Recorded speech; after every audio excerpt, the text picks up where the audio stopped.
수요일 예배 시간에 계속해서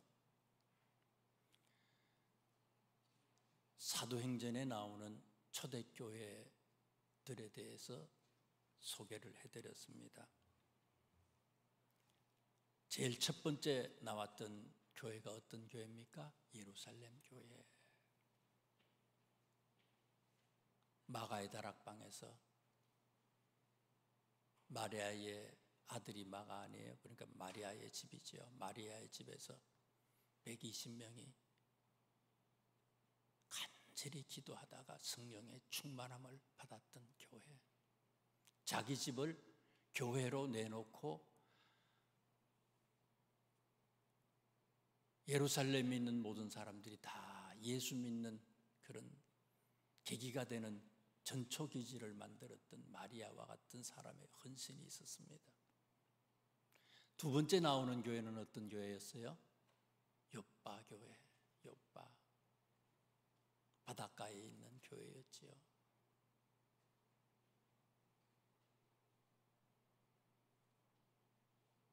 욥바에 사는 모든 사람들에게, 특별히 어려운 사람들, 혼자 된 그런 사람들에게 속옷과 겉옷을 다 지어주었던 다비다와 같은 사람, 본보기가 됐지요. 밖에서도 본보기가 되고 교회 안에서도 본보기가 됐던 다비다. 다비다의 헌신으로 세워졌던 교회다 말씀을 드렸습니다. 세 번째는 어떤 교회였습니까? 안디옥 교회가 있었잖아요. 5명의 지도자들이 있잖아요. 훌륭한 5명의 지도자들. 그 다음에 또 어떤 교회였어요? 빌립보 교회. 루디아라고 하는 헌신자가 있었던 교회. 오늘 본문 직전에 나오는 교회가 무슨 교회였습니까? 데살로니가 교회.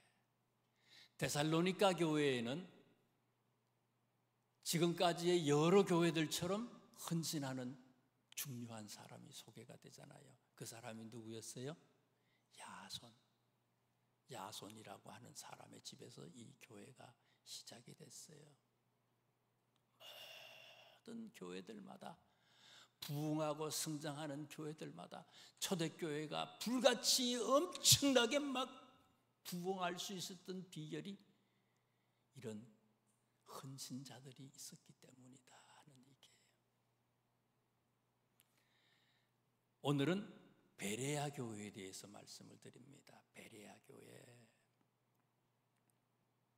데살로니가 교회에서 서쪽으로 70km 정도 떨어져 있는 그런 교회입니다. 10절에 있는 말씀을 한번 보세요. 10절 다 같이 합독을 합니다. 10절 시작.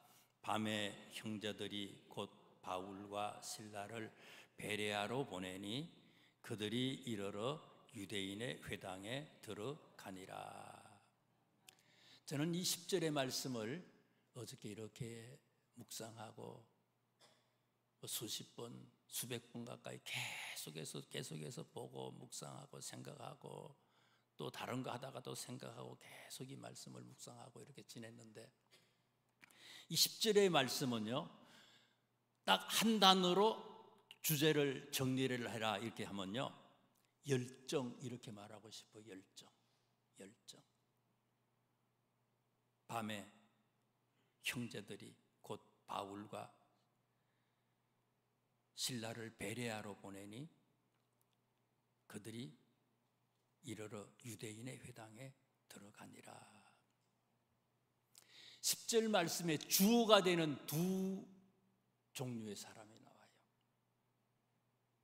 첫째는 어떤 사람들인가 하면 형제들이, 밤에 형제들이.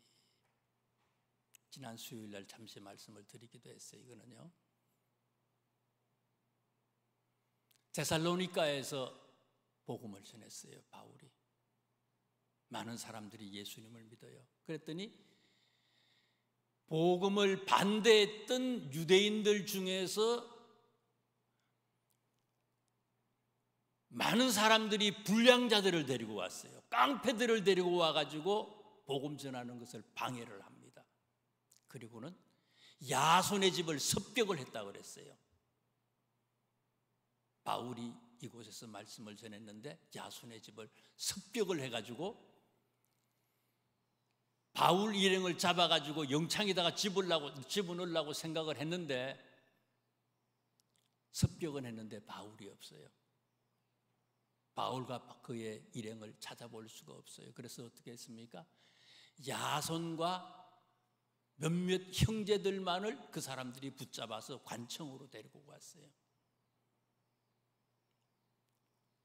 관청에 가서 재판을 받고 보석금을 주고 풀려났다 하는 것이 지난주 말씀을 드린 내용입니다. 보석금을 주고 풀려났어요. 그런데 그 형제들이, 여기서 말하는 10절의 형제들은 누구를 얘기하는가 하면요, 데살로니가에 있는 열심 있는 성도들을 얘기하는 거예요.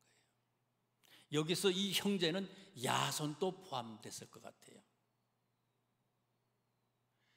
풀려났는데, 이게 원래 이 깡패 같은 데살로니가에 예수 믿지 않는 사람들이 습격하는 것을 이미 알고 이 사람들이 바울 일행을 숨겨줬거든요. 피신시켰어요. 그런데 보석금을 내고 풀려나와 가지고는요, 바로 무슨 일을 하는가 하면요, 밤에 피신해 있는 바울 선생님과 그의 일행들을 데리고 어디로 데려왔다는 거예요? 베레아라고 하는 곳으로 인도해서 데리고 갔다는 거예요. 보석금을 받고 풀려난 사람들이 똑같은 죄를 저지르면 어떻게 돼요? 가중처벌을 받는 거죠. 이게요, 죽을 수 있어 지금요. 그럼에도 불구하고 이 형제들이, 데살로니가 교회 성도들이 바울을 또다시 피신시키고 인도해서 베레아라고 하는 곳으로 모시고 갔다는 거예요. 이 사람들이 예수님 믿은 지 얼마나 돼요?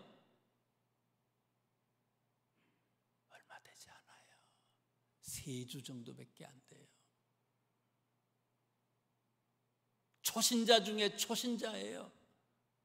세례를 받지 않은 사람도 있었을 거예요. 그런데 이 사람들은 죽기를 각오하고요, 또다시 바울을 피신시키기 위해서 베레아라고 하는 곳에, 멀리 있는 이곳에 70km예요. 왔다 갔다 140km예요. 이 일을 했다는 거예요. 초대교회 성도들의 열정을 우리가 여기서 엿볼 수 있다는 거예요. 거기다가 또 보세요. 밤에 형제들이 곧 바울과 실라를 베레아로 보내니 그들이 이르러 유대인의 회당에 들어가니라. 그들은 누구겠어요?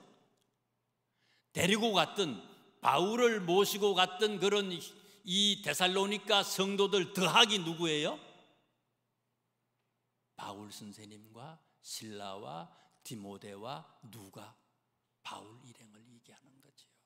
그들이 이르러 유대인의 회당에 들어가니라. 다시 한번 10절에 있는 말씀을 곰곰이 생각을 해보세요. 떠날 때, 데살로니가를 떠날 때에 언제 떠났어요? 밤에 떠났어요. 데살로니가에서 베레아까지의 거리가 70km예요. 70km. 구글 지도에서 이렇게 경로를 검색해 봤더니요, 계속해서 사람이 걸어서 16시간이 걸려야 되는 곳이에요. 16시간을 걸어야 돼. 계속해서 쉬지 않고 16시간을 걸어야지 갈 수 있는 곳이에요. 1시간 걷는다 그래도 이거 쉽지 않잖아요. 16시간. 저는 11시간은 걸어봤어요. 계속해서. 뭐 때문에 그런지 아시죠? 죽을 뻔했어요. 제가 11시간. 아침 8시부터 해서 저녁 7시까지 아우 추울 뻔했어 아주 그냥. 그런데 11시간은 아무것도 아니 16시간 뭐 점심 먹고 아침 먹고 이런 거 따지면요 근 하루 종일 밤 8시에 출발했으면 그 다음날 밤까지 걸었다는 거예요. 지금 이게요. 그러면 밤에 출발했잖아요. 잠도 못 자고 얼마나 힘들어요. 그 다음날 밤이 돼서야 이 사람들이 비로소 베레아라고 하는 곳에 도착을 했어요. 좀 쉬고 복음을 전하는 것도 좀 쉬고 뭐 전해야 될 거 아니에요. 그런데 이 사람들이 어떻게 했다고요? 다시 10절 말씀해 보니까요. 베레아에 도착하자마자 무슨 여간에 간 게 아니고요. 곧바로 어디로 갔다고요?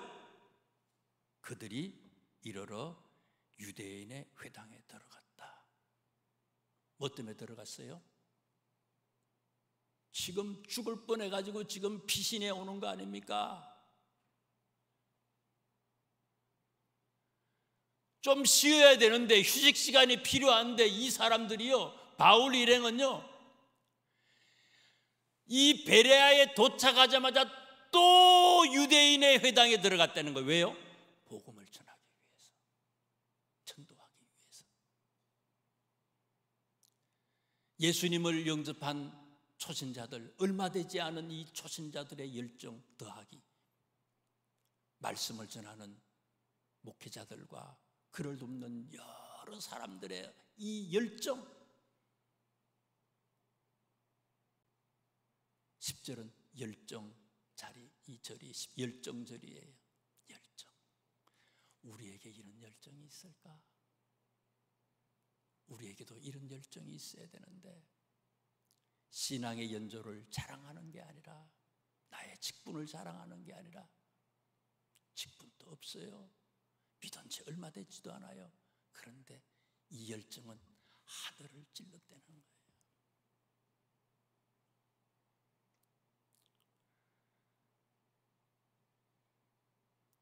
에베소서 6장 20절에 바울 선생님은 이렇게 고백합니다.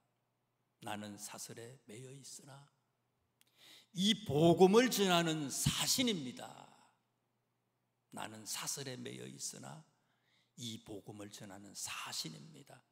여기서 사신이라고 하는 것은요, 무슨 미국 대사, 영국 대사, 대사입니다 이런 뜻이에요. 감옥에 갇혀 있지만 나는 대사입니다. 어디의 대사예요? 하늘나라의 대사입니다. 하나님의 나라를 대표해서 이곳에서 말씀을 전하라고 보내심을 받은 사람입니다. 감옥에서도 이런 얘기를 해요. 나는 사슬에 매여 있으나 이 복음을 전하는 사실입니다.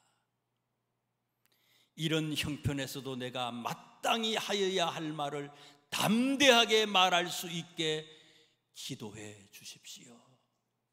에베소 교인들한테 기도를 요청하고 있어요, 바울 선생님. 사도행전 17장 제일 마지막에도 바울이 이렇게 했대잖아요. 누가가 기록을 했어요. 바울이 온 이태를 자기 셋집에 머물면서, 여기서 말하는 셋집이라고 하는 것은 연금 생활을 2년 동안 했거든요. 연금 생활을 하는데 그냥 편안하게 연금 생활을 하는 게 아니라 아까 에베소 6장에 있는 것처럼요, 사슬에 매여 있는 상태에서 연금 생활을 하는 거예요. 바울이 온 이태를 자기 셋집에 머물면서 자기에게 오는 사람을 다 영접하고 하나님의 나라를 전파하며 주 예수 그리스도에 관한 모든 것을 담대하게 거침없이 가르치더라. 이 마음, 이 뜨거운 마음, 목회자도, 장로님도, 권사님도, 온 교인들이 이 교회에 들어온 어떤 사람이든지 다 이와 같은 열정으로 가득했다는 거예요. 이게 초대교회였다는 거예요. 그런 교회였기 때문에 이런 초대교회는 기적이 막 일어나는 거예요. 11절에 있는 말씀을 또 계속해서 보십시다. 11절에 보면요, 베레아에 있는 사람들은 데살로니가에 있는 사람들보다 더 너그러워서 간절한 마음으로 말씀을 받고 이것이 그러한가 하여 날마다 성경을 상고함으로. 저는 이 11절의 말씀을 주제를 은혜 이렇게 생각을 했어요. 은혜. 이 11절에 있는 말씀을 보면요, 바울 선생님의 표현을 좀 이상하게 했어요. 비교를 합니다. 비교를. 누구하고 비교를 해요? 데살로니가 사람들하고 지금 이 베레아 사람들을 비교했어요. 사실은 이게 별로 좋은 방법은 아니잖아요. 비교하는 게. 야, 쟤는 공부 잘하는데 니는 왜 노냐? 이런 방법으로 지금 얘기를 해요. 베레아에 있는 사람들은 데살로니가에 있는 사람들보다 더 너그러워서 간절한 마음으로 말씀을 받고 이것이 그러한가 하여 날마다 성경을 상고했다. 너그러워서. 베레아 사람들은 너그럽다는 말로 데살로니가 사람들을 비교했어요. 그래서 저는 이 말을 이렇게 보면서요, 왜 이건 뭘까 생각하다 제가 이제 그 헬라어 원어 사전을 이렇게 찾아봤어요. 그랬더니 이 너그럽다, 여기서 바울이 얘기했던 너그럽다, 이 누가가 얘기했던 이 너그럽다고 하는 말의 의미가 뭔가 하면은요, 세 가지 의미가 있어요. 첫째는 좋은 가문에서 태어난 이런 뜻이고요, 또 유복하게 태어난, 또 세 번째는요, 귀족으로 태어난 이런 뜻이에요. 출신이 달랐다는 거예요. 마음이 뭐 그냥 넓어가지고요, 다른 사람들을 다 어떤 얘기를 다 수용하고, 물론 그런 뜻도 되지만 그런 뜻보다는 이 베레아의 예수 믿는 사람들, 바울을 영접해서 예수님을 믿게 된 이 사람들은 그들의 출신 성분이 어떻다고요? 좋은 가문, 유복한 가정, 귀족 가문, 그런 사람들이 많이 예수님을 믿게 됐다는 거예요. 이 가정, 이 교회는 특징이에요.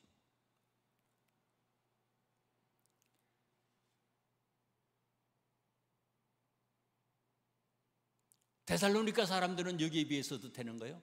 힘들고 어렵고 하층 부류의 사람들, 고난당하는 사람들, 그런 사람들이 많았는데 상대적으로 이 베레아에 있는 교회는, 성도들의 그런 모습들은 그것이 아니다라는 것을 지금 얘기하는 거예요.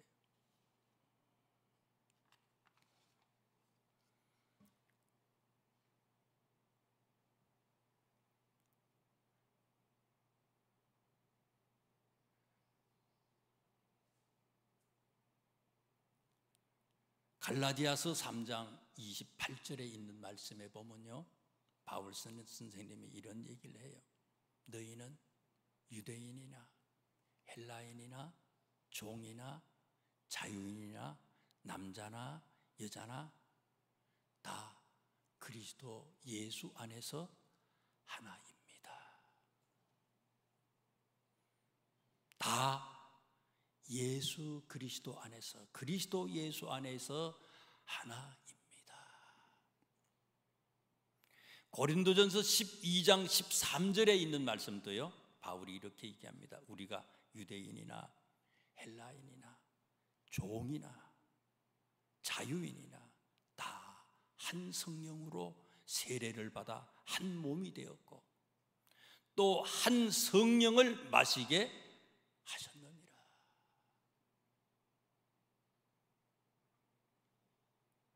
처음 출발은, 예수님 믿기 전에 처음 출발은 어떤 사람은 종이고요, 어떤 사람은 경제적으로 어렵고, 어떤 사람은 부유하고, 어떤 사람은 귀족일 수 있어요. 그러나 분명한 건 어떻다고요? 영접한 이후에는 어떤 상관, 어떤 상황, 어떤 여건에서 출발했다 할지라도 일단 예수님을 믿으면 그 사람은 누구든지 세상의 그 어떤 사람들보다 더 위대하게, 더 능력 있는 사람으로 하나님은 세워주신다고 하는 사실입니다. 그리스도 안에서 우리를 최고의 삶으로 인도해 주시는 하나님이라는 거예요.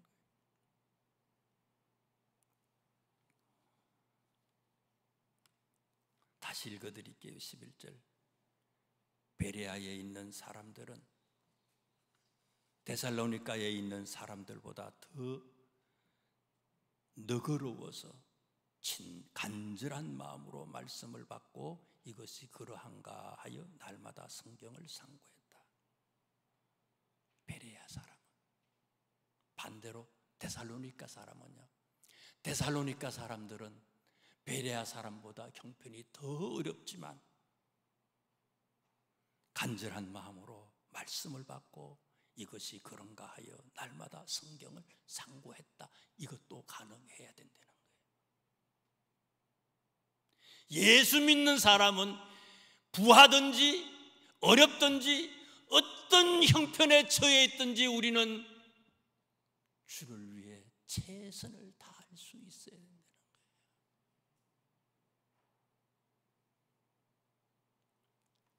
하나님이 세상을 이처럼 사랑하사 독생자를 주셨으니 이는 저를 믿는 자마다 멸망치 않고 영생을 얻게 하려 하십니다. 다 하나님이 세상을 이처럼 부한 자도 가난한 자도 높은 자도 낮은 자도 종이든지 주인이든지 모두를 사랑하셨어요. 모두를 사랑하셨어요. 은혜지요, 은혜. 우리 같은 사람이 예수님을 믿었어요. 마음이 넉넉한 사람도, 마음이 500개 안 되는 사람도요, 자격을 따진다면 우리는 예수 믿지 못할 사람이에요. 그런데 하나님이 우리를 택해 주셨습니다. 모든 것이 은혜입니다. 하나님의 은혜를 깨달을 수 있어요. 13절 말씀부터 15절에 있는 말씀을 쭉 보세요. 13절에서 15절.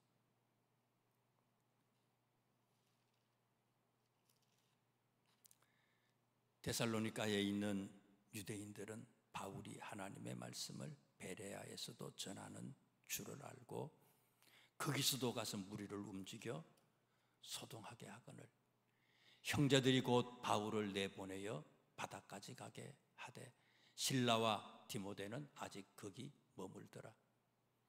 바울을 인도하는 사람들이 그를 데리고 아덴까지 이르러 그에게서 실라와 디모데를 자기에게로 속히 오라 하라는 명령을 받고 떠나니라.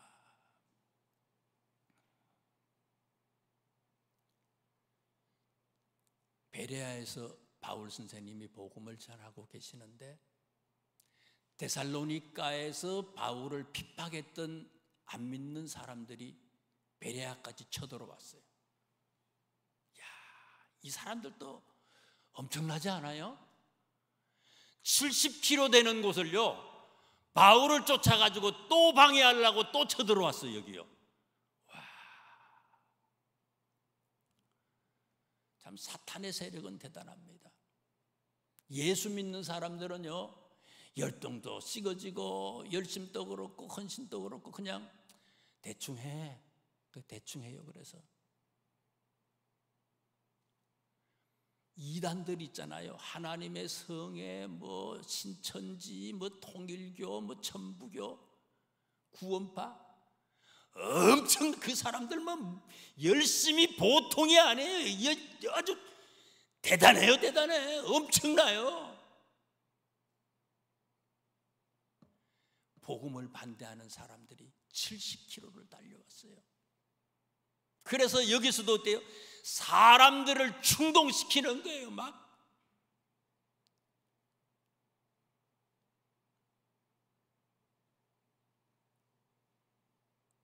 도저히 바울이 이 베레아에서도 복음을 전할 수 없도록 만들어 버렸어요.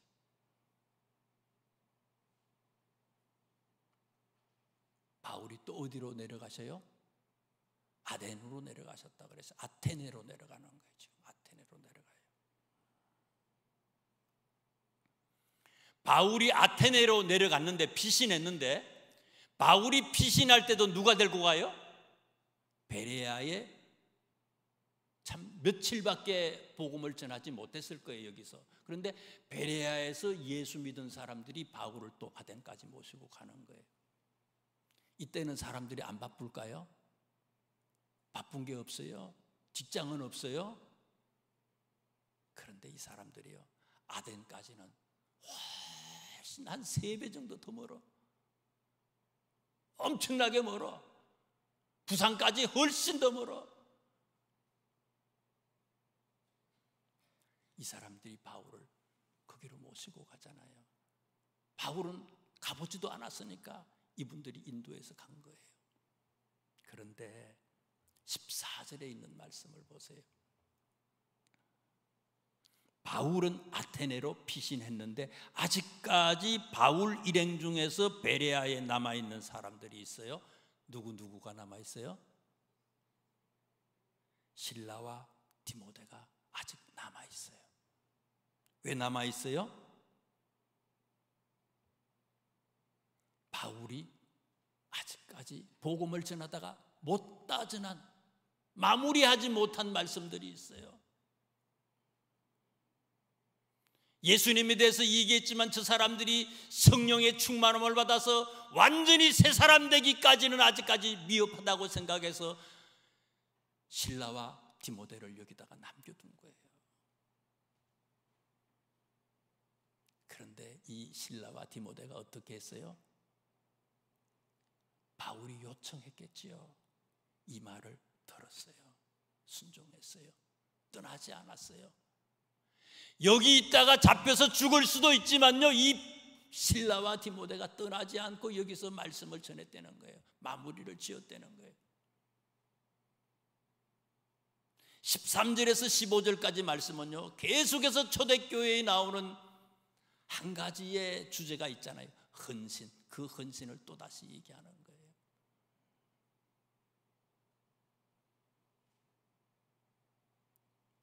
15절, 저는 15절의 말씀 곰곰이 생각하다가 깜짝 놀랐어요. 15절.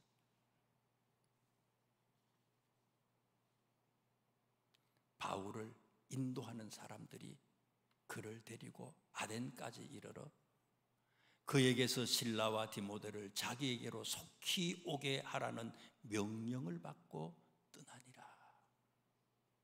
바울을 인도하는 사람들은 누굽니까? 아까 말씀을 드렸잖아요. 베레아에서 예수 믿은 사람이에요. 얼마 되지 않아요. 며칠밖에 되지도 않을지도 모르겠어요. 길어봐야 뭐 2-3주 밖에 안 될 거예요. 그런데 이 사람들에게 바울이 요청을 했어요. 무슨 요청을 했습니까?